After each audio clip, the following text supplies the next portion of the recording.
67 का टाइम था, हरियाणा के एक एमएलए थे दयालाल, वो 1 घंटा कांग्रेस में थे, 1 घंटे के बाद किसी और पार्टी में थे, 1 घंटे के बाद फिर कांग्रेस में आ गए, 1 घंटे के बाद फिर किसी और पार्टी में चले गए, 1 घंटे के बाद फिर कांग्रेस में आ गए। इसी तरह दिन भर वो कई बार आना-जाना किए।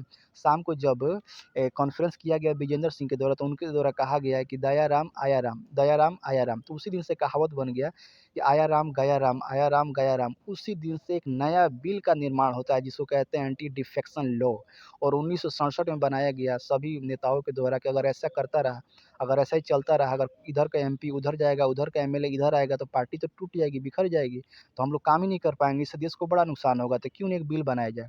तो एंटी डिफेक्शन लॉ को बनाया जाता है। तो इसमें 52 सेकंड अमेंडमेंट बिल के तहत कहा जाता है कि अगर किसी एमपी को, एमएलए को अगर किसी दूसरे पार्टी में विलय होना है, तो उसको अपना एक बहुमत सिद्ध करना होगा, यानी 1/3।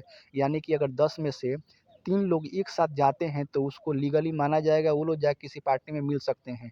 लेकिन उसमें से एक भी कम हुआ तो वो नहीं मिलाप हो सकता या अनलीगल हो जाएगा, उन लोगों का पावर भी सीज हो जाएगा।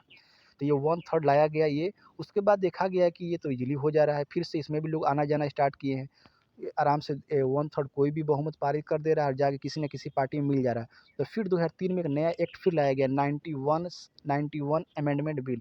इसमें कहा गया कि आपको 1/3 नहीं, 2/3 आपको बहुमत पारित करना होगा। यानी किसी एमएलए को, एमपी को किसी दूसरे पार्टी में जाके मिलना है, तो 2/3 अगर आप बहुमत सिद्ध करते हैं तो जाके आप विलाप कर सकते हैं, तो आपको लीगली माना जाएगा।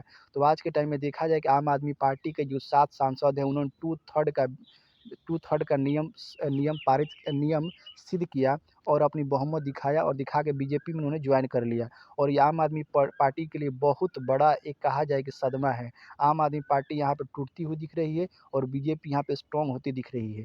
लेकिन यहाँ पे देखा जाए कि आम आदमी पार्टी के द्वारा राघव चड्ढा के ऊपर एक क्लेम लगाया गया था कि ये पार्टी पार्टी टाइमलाइन से हट के बात कर रही है, पार्टी को सपोर्ट नहीं कर रहे हैं। इनको जो टाइम मिलता है राज्यसभा में, वो पार्टी के लिए बात नहीं करते हैं, ये अपनी लोकप्रियता के लिए बात करते हैं, और ऐसा होता दिख भी रहा था।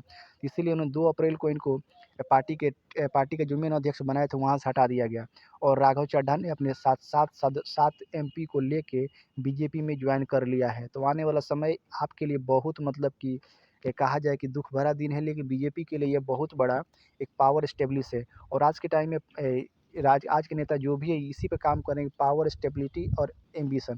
जिसके पास है उसी साथ कोई भी जुड़ना चाह रहा है, और इसी में ये देखा गया, और राघव चड्ढा ने एक नया डिसीजन लिया और बीजेपी के साथ ज्वाइन किया। इसमें आपका क्या डिसीजन है, कमेंट में लिखिए। मिलते हैं नेक्स्ट वीडियो में, तब तक के लिए जय हिंद, जय भारत। चैनल पर नए हैं तो लाइक सब्सक्राइब जरूर करिए।